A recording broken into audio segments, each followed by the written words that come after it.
How do you know you have hormone imbalances without testing? I do think that testing is great in some cases, but it's not always necessary. And here's what I would say. One is based on your symptoms, right? So here are the biggest symptoms you have hormone imbalance. Number one is fatigue. If you are tired all the time, there tends to be a cortisol issue, a melatonin issue, thyroid issues, sleep disturbances. If you're not sleeping well through the night or can't fall asleep or waking up early, your mind is racing, that's another warning sign. Weight gain, so weight fluctuation and changes. You start holding on to more body fat. Issues with your skin and your hair or your nails being brittle. So that's a big warning sign, especially thinning hair. Also, I would say, of course, menstrual irregularities, heavy bleeding, missing your cycle, anything around that, major cramping. That's a big warning sign there. Of course, menopausal symptoms. If you're having a lot of hot flashes. I would also say mood issues. If you feel like your mood is up and down. Also, decreased libido is another major one tied to especially adrenal issues. So those are the biggest symptoms that are not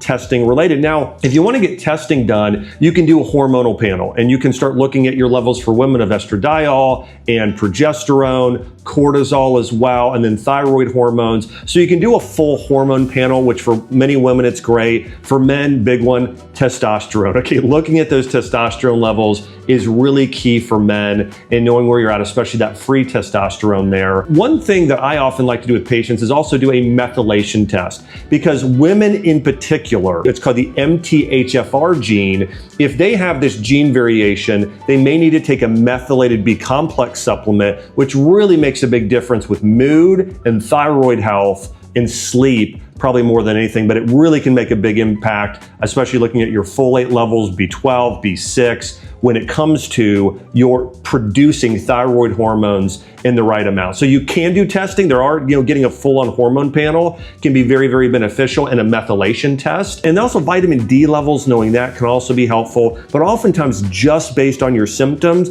you can know some of the things you need to start doing using food and lifestyle medicine.